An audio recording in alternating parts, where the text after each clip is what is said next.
Now, bringing you the very best in New Hampshire-based local music on IPMNation.com and 100.1 The Planet, this is Local Outbreak.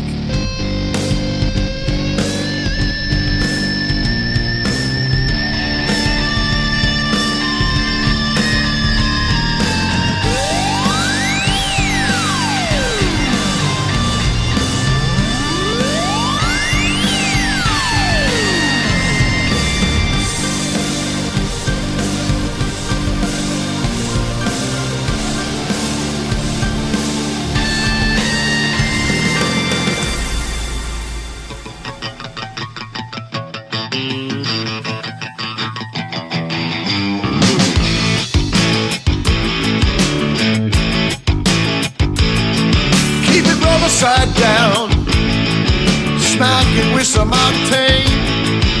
I widowed a block or two and left them on the high side. Injection is nice, but I'd rather be blown. It's just another vice, it's long gone.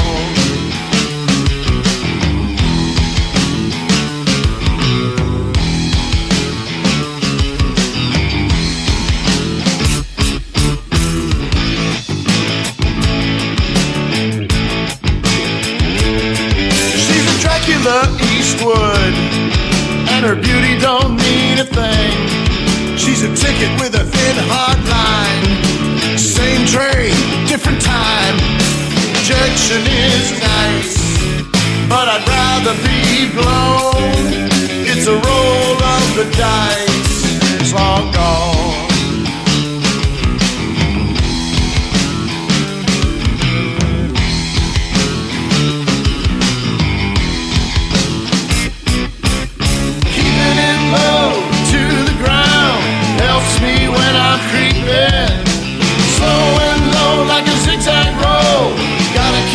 Until it's dead and cold.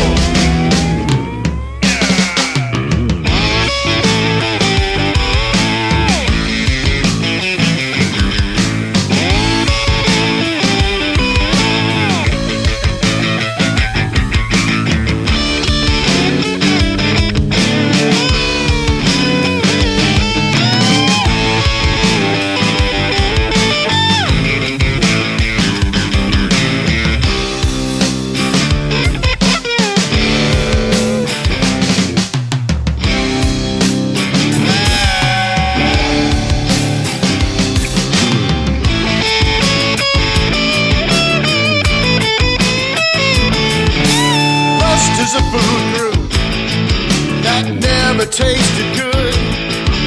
Stroked and bored and go. Suck, squeeze, bang, blow.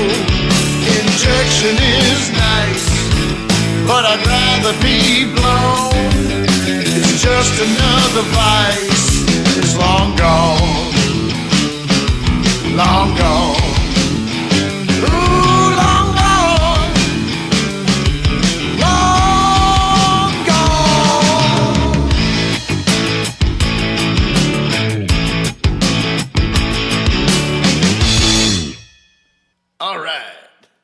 Stand-up audio. In studio with me, first at the news desk, a gentleman who has been on the program before under slightly different circumstances. Joe Perro is here. How are you, sir? Matt, what's happening, brother? Not too much. How Hey, are man. you? Happy Welcome. to see you again. Yes. It's been a while. Yes, And on the couch making his debut on the program is Ben Cooper. Hey, how's it going, Matt? Good. You look like my uncle. You remind me of my uncle with the beard, and you got that. As long as I'm not Uncle Fester, that's okay. No. So we're going to talk with these guys. Really looking forward to this. Well, welcome, guys. We've been playing your tracks for a couple of weeks since you sent them to me. And now, who else is in the band? Who's not here? Well, let's see. We got Joe Cadret, who's our drummer. He's not here. That's a familiar name. He's been in other bands, I assume. Yeah. And Heath Ozier, who's our bass player. Okay. We refer to Heath as Brother Heath. I see. He's Brother the, Heath. He's the man of the church. We haven't called him deacon yet. But it's looking that way, though. Right. So he's working his way up to deacon. Yes, he is. Well, very good. Very good. Are any of the rest of you brothers or deacons or anything? Any? No. As long as we're getting theological. No. Just him. No. So how new is this project? Is this pretty new? Well, it depends on what you consider new. Yeah. Right. Well, less than a year. Let's see. When did we start this album? Oh, more than a year ago. More than a year. Yeah. Okay. Yeah, because I'm thinking back to another disc. It was there was a band called All Sevens that formed into this group. Oh, okay. Yeah, there was just a different bass player. Oh, okay. Yeah. So what now? So basically that band around for a while? Because the last time I talked to you, it was, but it's been a few years now, right? It was Pleasant Street Mafia at that time. Yes, the PSM decided to not quite call it a day, but it's we're not actively doing anything anymore. Gotcha. Yeah. Yeah, that was a project that had been around for a really long time, from what I remember, right? I mean, that was like years and years. And good stuff. A required taste. Great audience. Next stepping stone. Yeah. You've been in a lot of bands, right? Seems Actually, like it. No, not really. Probably 5. No. At the very most. Oh, okay. Yeah. Yeah. Now, how about you, Ben? let's see. 1, 2, 3, 4. I think 4. 4? Okay. Not including this. Right. Oh, okay. Not including this. Yeah. Now, have you guys worked together before in a band? Yes, we have. Yes. Okay. Jenny is asking, please repeat the name of the project. So this is Stand Up Audio. Yeah. And do you have a full-length album or EP or what? You sent me 4 tracks, all of which I love, by the way. I love the sound. And, Thank you. yeah, absolutely. It's a full disc. I believe in putting out a full disc, but only like 9 tunes, at the very most 10, because everyone's attention span is relatively short nowadays. Yeah. When people tell me or they give me something that's got 14 songs on it, it's overkill. I mean, I understand hey, listen to everything I've done. Well, a lot of it can be filler, or it's just I don't like it. Yeah. I think if you keep things to like 8, 9, it's enough. Well, I remember, like when we were kids, that was kind of, for a long time, that was kind of the standard album length, was 9 or 10 tracks. Yeah. And then around late 80s, early 90s, it became, who I think was the first that I vividly remember doing it was Def Leppard when Hysteria came out. So that actually would have been more like mid 80s. All of a sudden, they put out Hysteria. It's got 15 tracks on it. And it's like, oh, and that wow. was a big deal. And that was a big deal. Yeah. And then, but then a few years later, it started to become the normal thing. Like when Kiss put out Kiss is my favorite band, so I work them in whenever I can, any discussion. But when Kiss came out with Hot in the Shade in '89, it was 15 tracks. It was like, wow, they've never done a 15-song album before. Yeah. So for a while, that became the thing. And then it started... to sort of normalize again after that period of time where everybody was doing like a lot of because I remember too, people would say, well, all these bands are putting out 15 tracks, 16 tracks. It's too much. It's like, or what's a great example is what's the Guns N' Roses when they put out the Use Your Illusion albums 1 and 2. Yeah. I don't know how many. I'm sure you guys have heard it a million times. How many people have said, instead of doing that, they should have just put out one album, just taken the best songs, from those that two and put it out. Put out one. Yeah. Do a studio outtakes later with all the other stuff. Right. Yeah. So I agree with you, Joe. Sometimes less is more. And if you can put out something where there's no filler, that's ideal. I have to ask you, Matt, did you actually really like Hot in the Shade?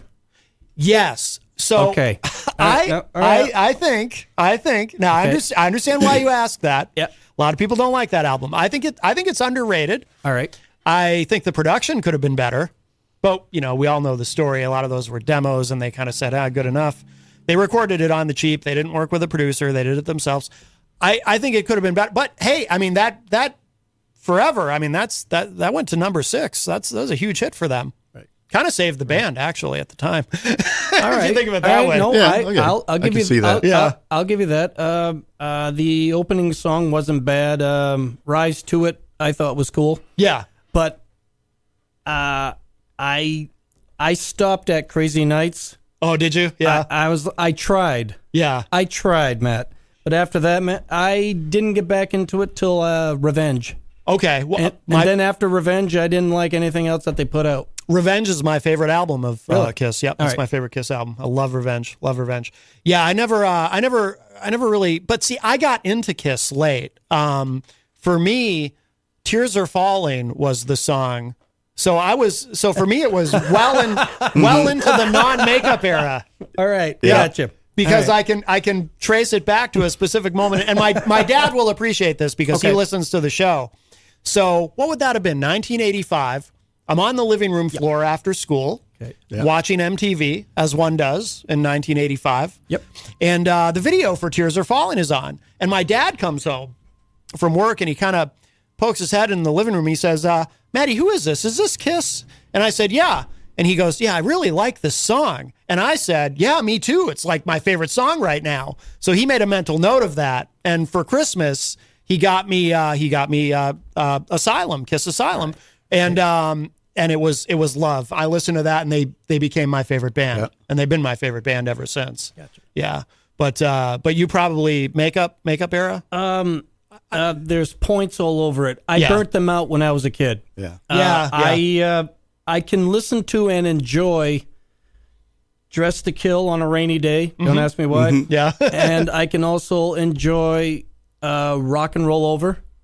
I can't listen to Love Gun or Destroyer. Really? I can't listen to Live One, except for Parasite. I like that version. Yeah. It's a good version. Yeah. And none of the solo albums. Unmasked, actually, once in a while, I can handle listening just because I like Anton Fig playing drums. Yes. The Elder wasn't bad. I didn't mind it. I think there's some good stuff on there. That's an acquired taste, but I like the production off that album. Yeah. But I got that's Alive really 2 when it came out. I think I got Destroyer when it came out too. So yeah. Yeah. I mean, influential, yes, but I burnt them out like I said when I was a kid, and I needed something else, and then MTV comes along. Yeah, yeah. I wonder if I'd gotten into them early. It's funny. I have memories. I have like a fuzzy memory of going to a friend's house when I was little and seeing like Kiss posters on the wall when they were still in makeup. And I remember being curious about it, but it didn't connect with me. But it was Tears Are Falling. You know, it's the great sing along choruses. You know, and then I just fell in love with that album. But I have a friend though. Well, you might know him. He graduated with you. Do you know Dan Randlett? Oh yeah. Long time. Yeah, okay, good. Yeah, Dan's The Elder is his favorite Kiss album. Ah, cool. Yeah. Who does what on in stand up audio? well, I'm vocals Your vocals. and harmonica, tambourine, Yeti, and maracas sometimes. Okay, Yeti.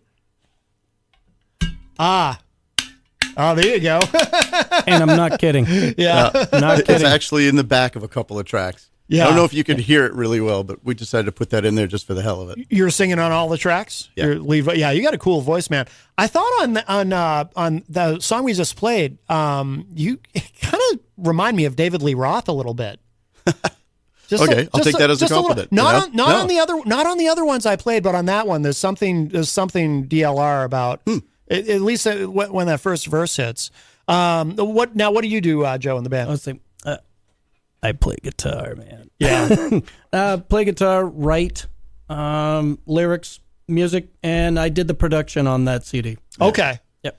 I hear the Ace Frehley in your. I'm sure my One of the- influences come up. There's songs that you haven't heard yet. Yeah.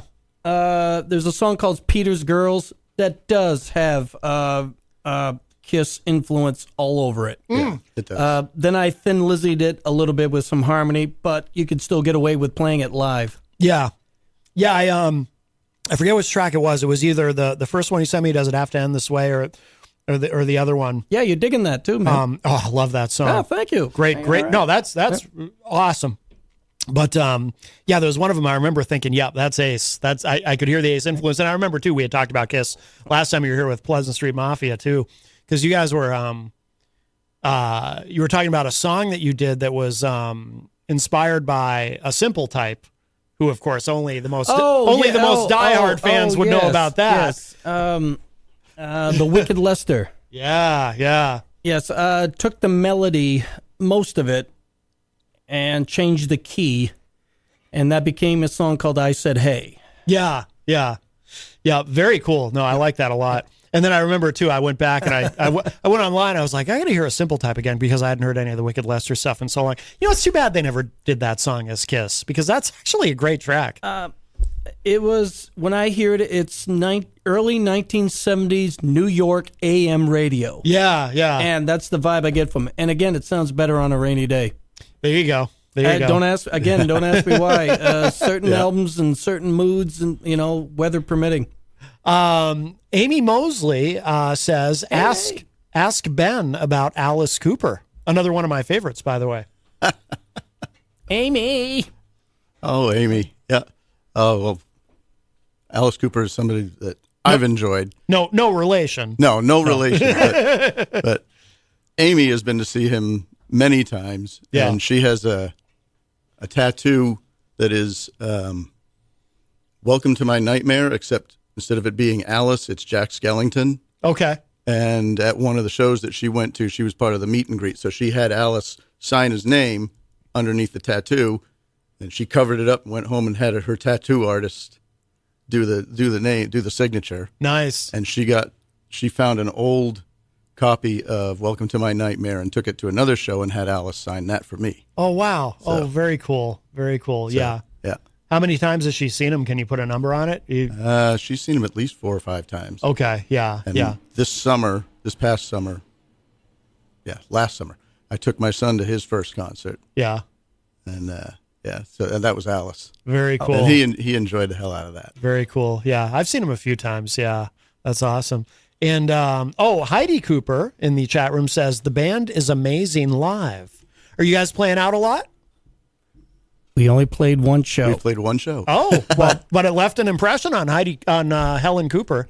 Did I say Helen or Heidi? You said Heidi first, but that's Helen. Oh, Helen. Yeah, I misread that. I apologize, Helen. Helen Cooper says the band is amazing live. I should have just run with it, though, and pretended that there was also someone named Heidi in there. Yeah. Just extra people. So you've played one show so far? Yep. That was a CD release party. Oh, okay. But we're just trying to find, yes, this works live. You can put us in any venue, any place, there, and it can be done. Yeah. In a minimal situation. Okay. So, I think it proved to everyone else that, yes, it can be done. Hell, even Ben and I did an acoustic version of 3 of the songs. Yeah, we did. And it worked. Yeah. It worked, yeah. That's cool to, I've played in some bands, but I've always been envious of bands that are configured in a way where you can play in different configurations like that, because it opens up so many more opportunities when you have something where you can go and do an acoustic set somewhere, if it's not a venue that's, if it's a coffee house or whatever it is, where you can't do, everything cranked up, but you can do an acoustic set and make it work. That's really cool. So you have, so you're planning on doing more live stuff, obviously. Yeah. Cool. Excellent. Well, it was funky because many of the songs, Joe and I sat down and did just the 2 of us quietly in a back room, with Joe strumming on his guitar, just plugged into this little teeny tiny amp. Yeah. And so most of them that we wrote together were done in that manner. So they could be done in a minimal situation. Yeah. And then we just bring it up to make it for the whole band. Yeah. No, that's good. It's good to have that kind of flexibility. And Joe, you said, so you're also handling production duties on everything? Yep. Yeah. They're being very nice and letting me do it too. Yeah. Anyway. Yeah. I got. You do good. Thank you. I got some talent for doing it. Yeah. But I know what I know now. Whatever the next level is, I don't want it to sound like Def Leppard Hysteria. Right. Yeah. That's not us. Yeah. But if the guys are nice to me on the 3rd CD, they're going to let me do it again. We've got the guys from Stand Up Audio here. Now, you say third CD. Is that 3 counting the one as all sevens? Is that Yes. Okay. We are redoing all sevens with current brother Heath playing bass. okay? Gotcha. So that way, collectively it's a band because the songs were that good. We refreshed them yeah. and okay, boom, here's another CD. But we already have 6. 3, there's 6 on the board, but we had 3 songs already working on until we found Brother Heath. Yeah. Yeah. And so we had to get him on board, up to speed, and he's doing a hell of a job, man. Yeah. yeah. So, Cool. So that's kind of where we're at now, and here we are talking to you. Damn it, about time. That's right.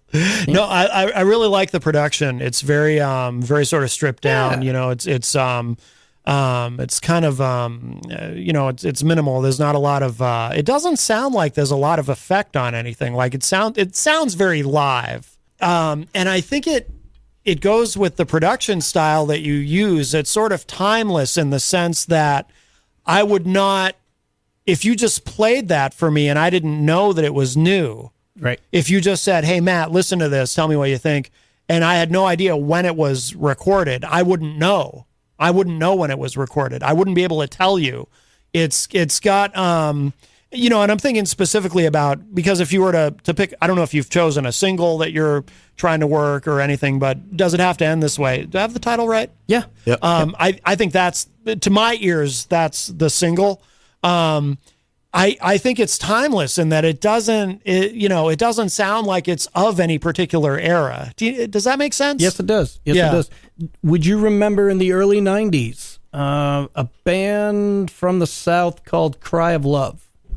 I remember the name. Okay, they had their big hit. They only had 2 albums, 2 different singers, but the big hit was called Peace Pipe. I don't remember that. The big hook in the song was "Burn down the sacred ground, tear that temple down." Yes. In the name. Got it. Yep. All right. Okay. Peace Pipe.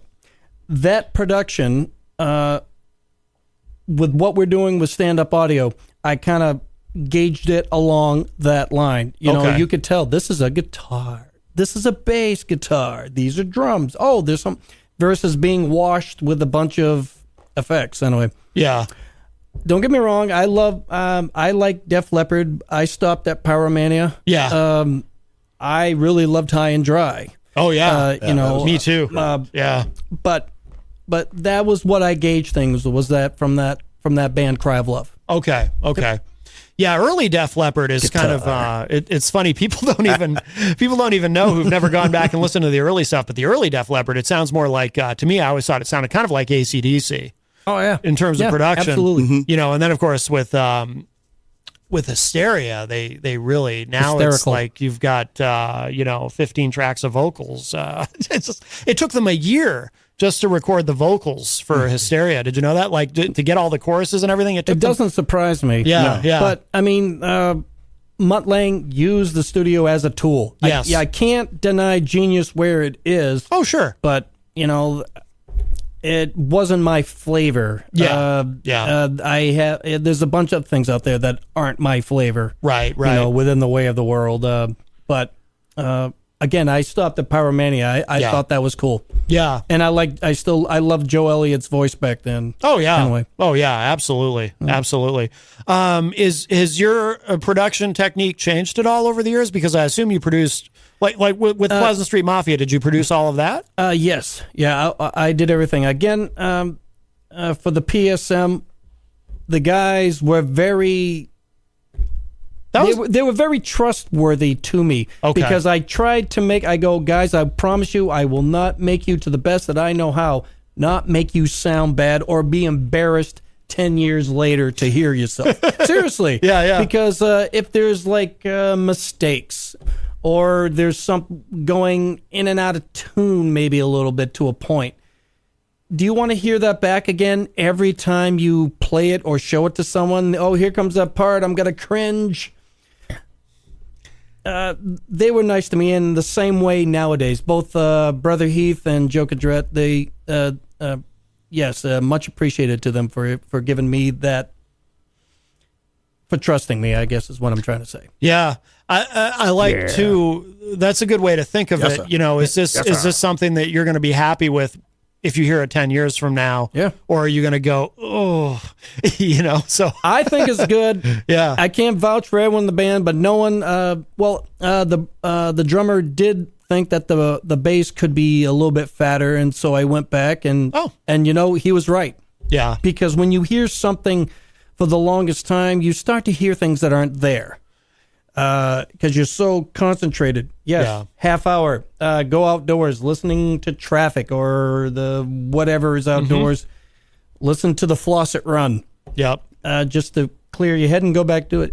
If you do production work too? I have, yeah. Okay, yeah, then not- you know. All yeah. right, I'm preaching to the choir. You know what I'm talking about. Oh yeah. Sometimes you have to just go and then come back to it with a fresh set of ears, basically. Well, Yeah. one of the secrets to it is Joe brings us basically a demo CD. This is what I've got so far, guys.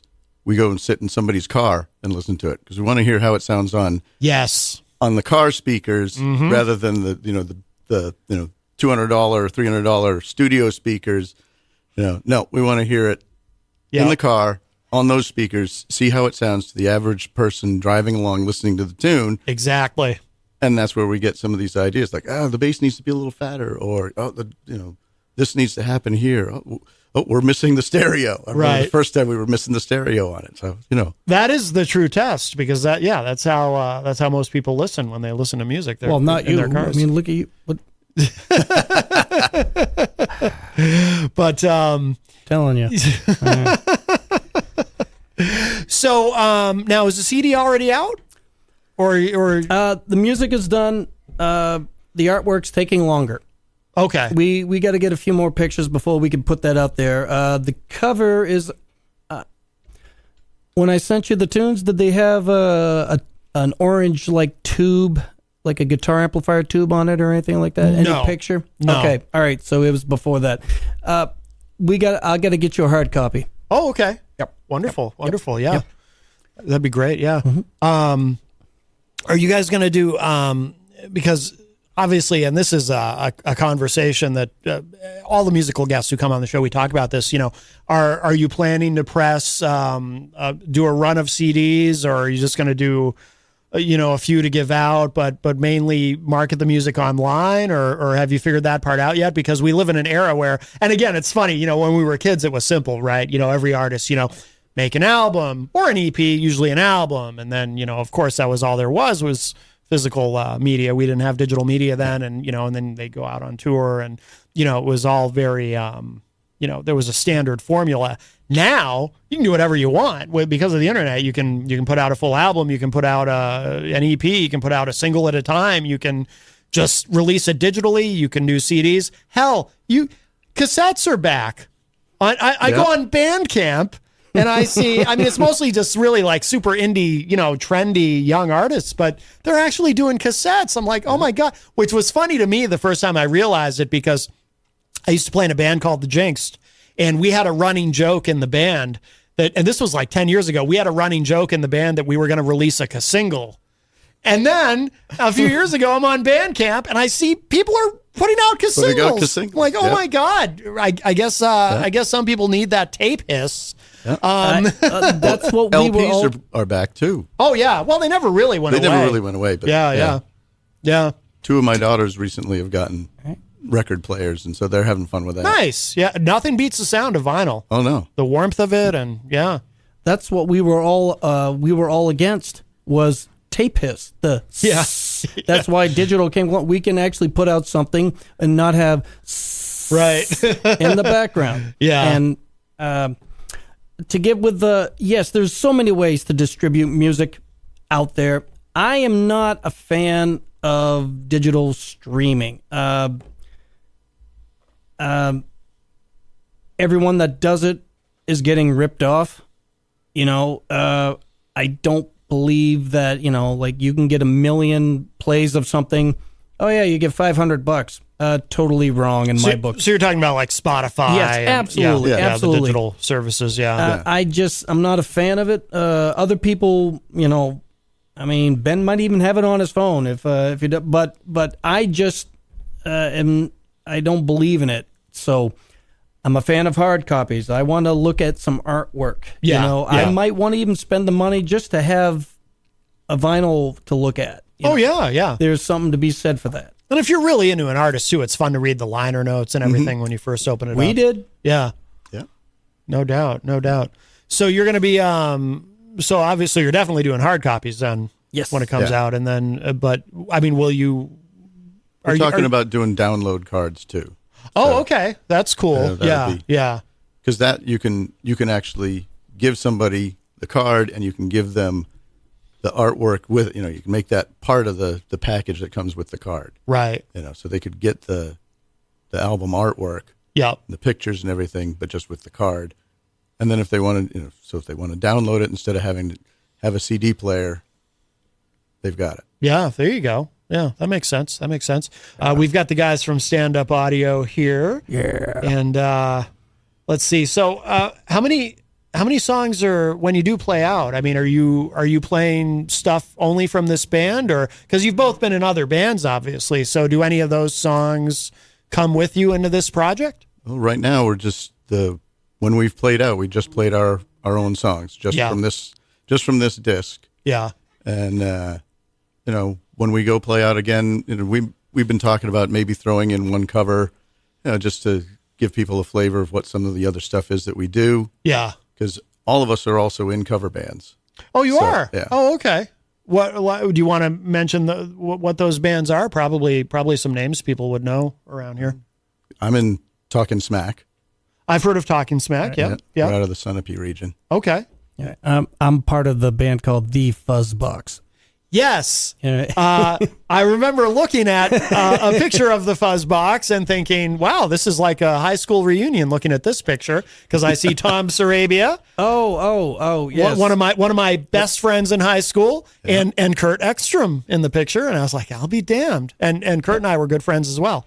That was Concord High. Yeah. I thought you went to Pembroke. No. See, I went to Pembroke. Didn't you go to Concord High at one point? No? No, I did go to Voke. Did you go to, I went to Voke at Concord That's- for 1 year. yes, that's why I remember you. Right. Yeah. Okay. Okay. Did you go to Rundlet? No. You didn't? Okay. All right. So I remember you from when you were at Vogue. So would you go there? I feel like I would see you around a lot. Were you there?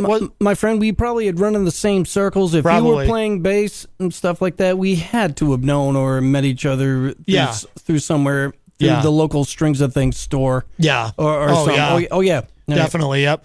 I remember the But, the fires. oh, yeah. That place- Get it before it burns sale. Yeah. That Right, place yeah. had the worst luck. Yep. How many? Was it 2 or 3 Two. that they had? Was it only 2? Two, I believe. Okay. Do you remember Merv Barton? Merv Burton. Barton. Bart. Are you sure? Yep, positive Bart. Yeah, he was my guitar teacher for like a year. Okay, I don't know why I thought it was Burton, but I remember him. Yeah, you don't meet many Mervs. Yes, No, you don't. He was my guitar because I switched to bass, but I started on right. guitar. He was my guitar teacher as well. Yep. Yeah, knowing what I know now, one of the worst guitar teachers I ever had. Really? No, I mean, I still have the book. How many ways to play a harmonic minor scale, and I don't even know how to play a chord yet.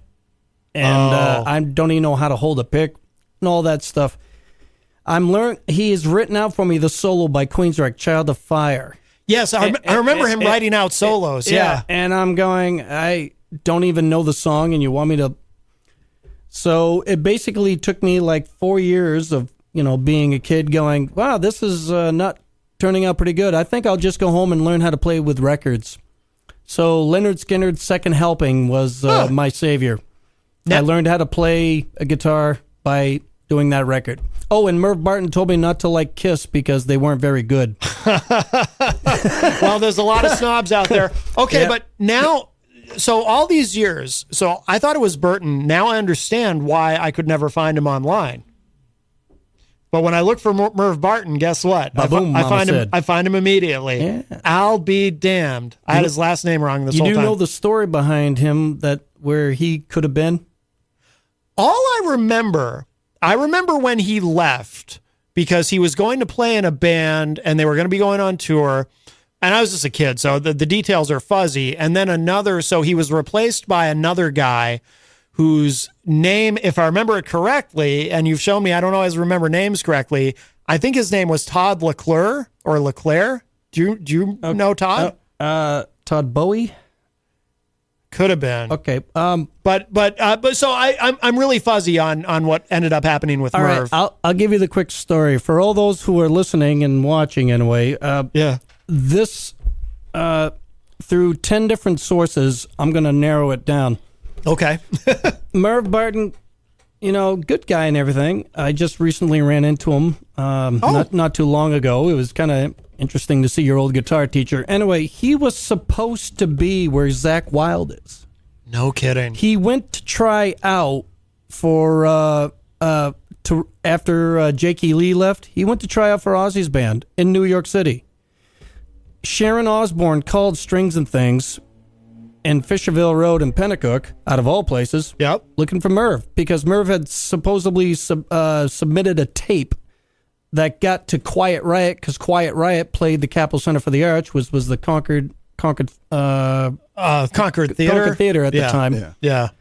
And the tape and the band loved it, and they just gave it to Sharon. Somehow it got to Sharon, I guess. And she called Strings and Things looking for Merv. Set up an audition. He went to New York, but I guess he never made it to the audition. I think he hooked up with a chick, the story goes. Wow. And so he could have been where Zakk Wylde is. And do you know what that would have done for, I'm going to say this, the Concord scene, if there ever was one? So there you go, for all those out there, and who knows where you land. All right. I'll be damned. Well, Yeah, man. I just found him on Facebook. See, all this time I thought it was Burton, and it was Barton. And this is definitely the guy, because we have, let's see, Brian J. Martin is a mutual friend. Xander Carlson is a mutual friend. It's the same guy. I'll be damned. Well, did you friend him yet? No. Oh, you should. Should I wait? Should I give it a couple of weeks, or is he gonna hear this and be mad? Be a lurker. No, man. I mean, if I'm wrong, I'll admit it. But from like 10 different people, that's all right. That's supposedly the story. All right, I went ahead and sent him a friend request. He won't remember me. I know that. I'd be very shocked, because I think I only had him for a teacher for maybe a few months, and then he was off to do what he did, and then he was out and Todd was in, and I don't think I lasted very long with Todd either, because like I said, I ended up switching to bass, because my thing was, and other bass players hate it when I say this, but when I picked up a bass, it was like, because I was a lazy kid, and I hate this about myself, but I can look back and objectively say I was lazy, and I was one of those lazy in the way that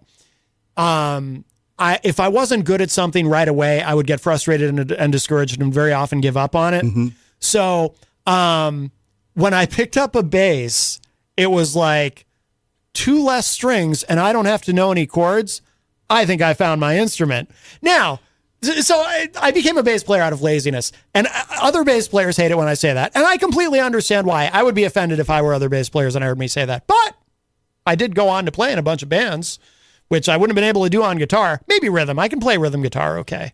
But not, I can't play leads. We need bass players out there. There's too many guitar players. Well, that's a good point. I'm glad you said that, Joe, because yes, anyway. that is true. I in fact, at one point in the scene, I was in 3 different active bands, and I was kind of a sought-after bass player, but I had no delusions. But it wasn't because I was good. I mean, I was okay. I was good enough, but it was because, I had a reputation for, like if I was in your band, you didn't have to worry about anything weird happening. I wasn't going to show up, stoned or coked out or drunk or anything, or, I would make it to practice. I would make it to the shows. I was always very easy to get along with, no ego nonsense or anything. So I had a good rep in that way. But that is true. I mean, and that is something I did. Actually, I realized that in high school, because, everyone wants to play guitar. You get the glory, but not that many bass players, and even fewer drummers.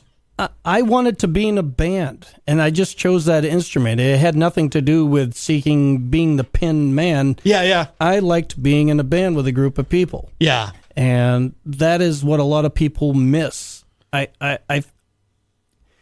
it grew into a competition, the one-upmanship, more than it is a collective unit. Yeah. I mean, don't get me wrong, it's important to play your instrument well, but, you know, I could go 10 different directions with that after, but it's important to play your instrument well. You have to be a team player and push the ball down the field. Right. Don't get me, also someone has to make decisions, you know, ultimately by one person. That may not be me, but it also has to be addressed. Yeah. You know. Yeah. So, and that's where people can get bent out of shape. Oh, yeah.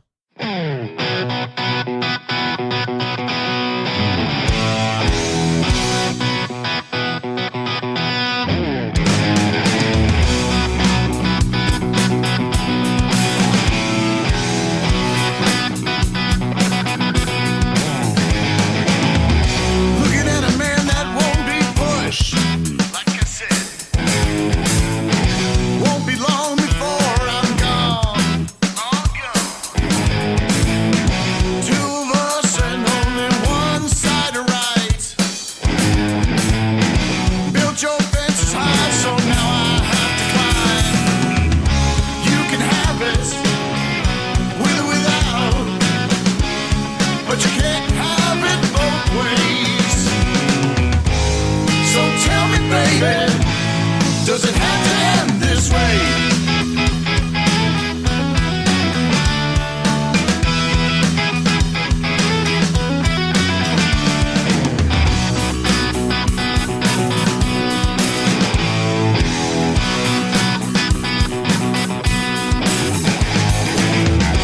Used to be a priority, number one. Now I won't be the option. Just press zero. Gotta be your way. I'll choose the highway. No compromise, so that I'm down the road.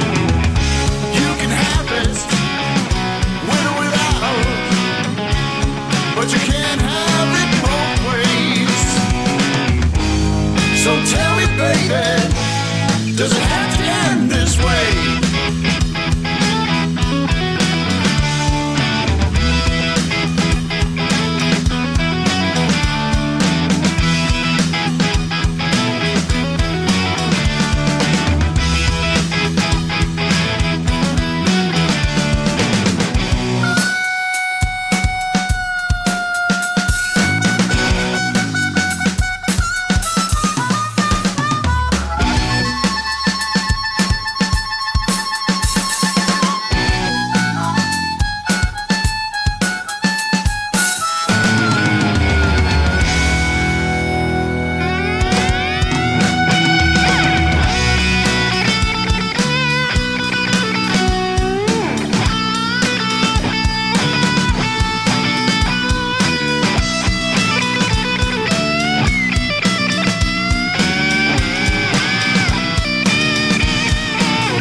You can have it, with or without, but you can't have it both ways. So tell me, baby, does it have to end this way?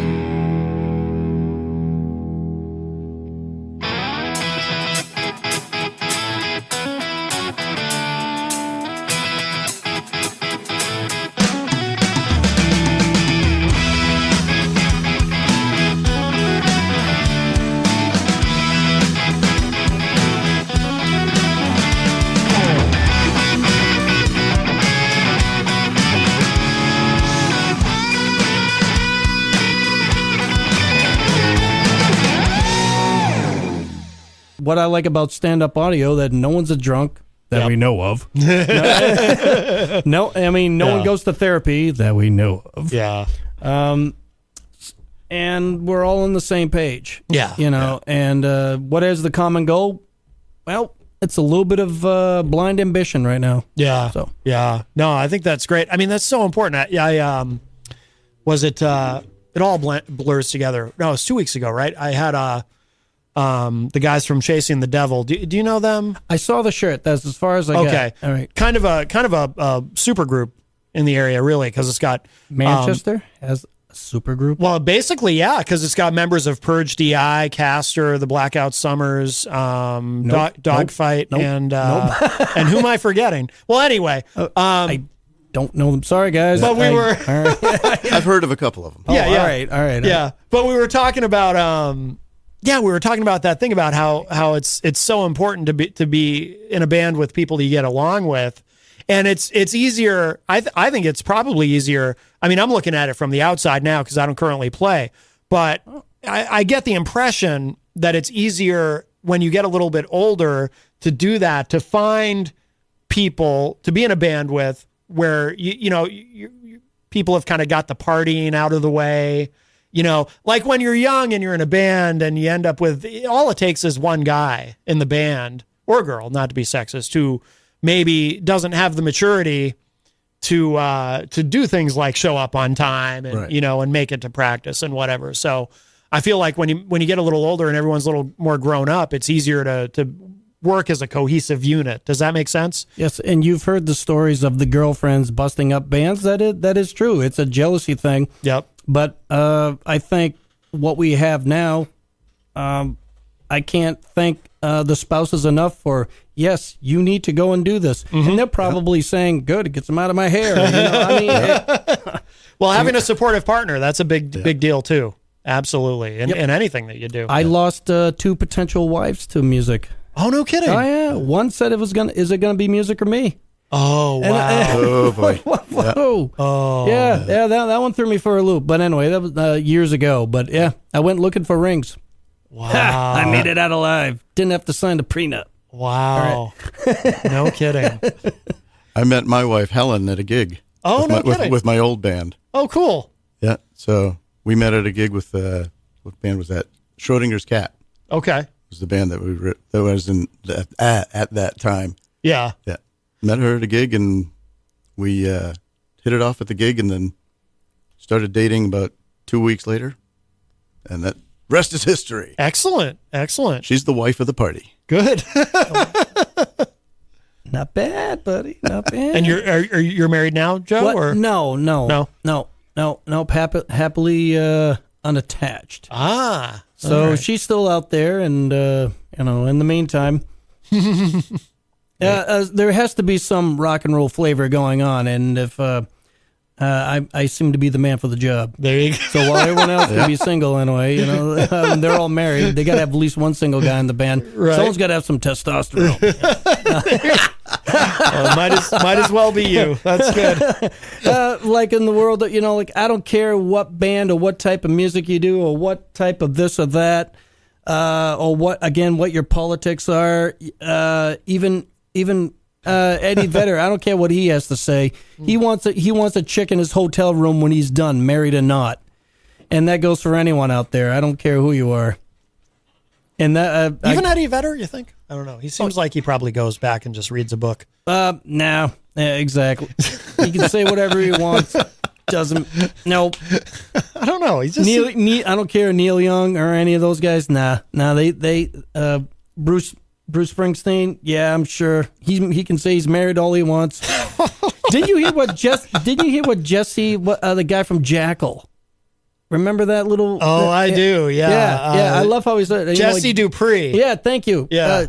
He goes something like, Bruce needs to shut the F up and sing Born to Run. And I'm like, yeah, yes, he does. Yep, that's why I'm not a big fan of Bruce, but if I'm at a concert, I don't want to hear what your ways are.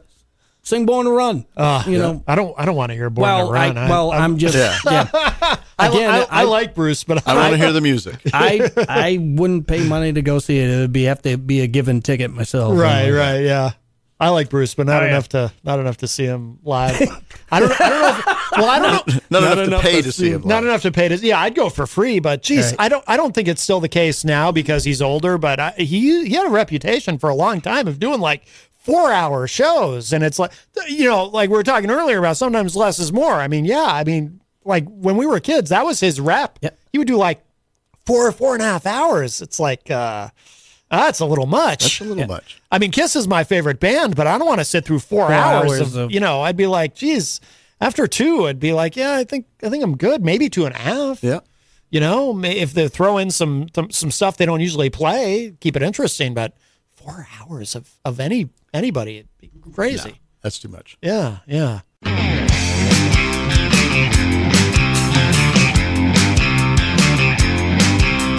She's coming through my window. She's working on a dirty mind. Begging again, refusing again. I made a heartache that'll never end. One hand free and aiming to please. I can't argue with her expertise. Smooth like the lace on her hips. Sweet like the lies from her lips. With a smile she can bite that whip. She goes down like a fifth of Jim Beam. And I'm feeling like it's gotta be. She had it coming when she heard about me. Had a conscience but it ain't with me tonight.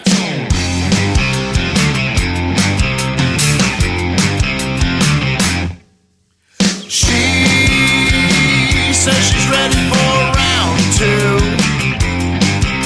And I'm the man for the job. Yeah. Here comes the night I'll try to get through. With a bottle of love and her crawling tattoo. Expensive mistress that I can't afford. Stole my sweet little ride just because she was born. Smooth like the lace on her hips. Sweet like the lies from her lips. With a smile she can bite that whip. She goes down like a fifth of Jim Beam. And I'm feeling like it's gotta be. She had it coming when she heard about me. Had a conscience but it ain't with me tonight.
Tonight.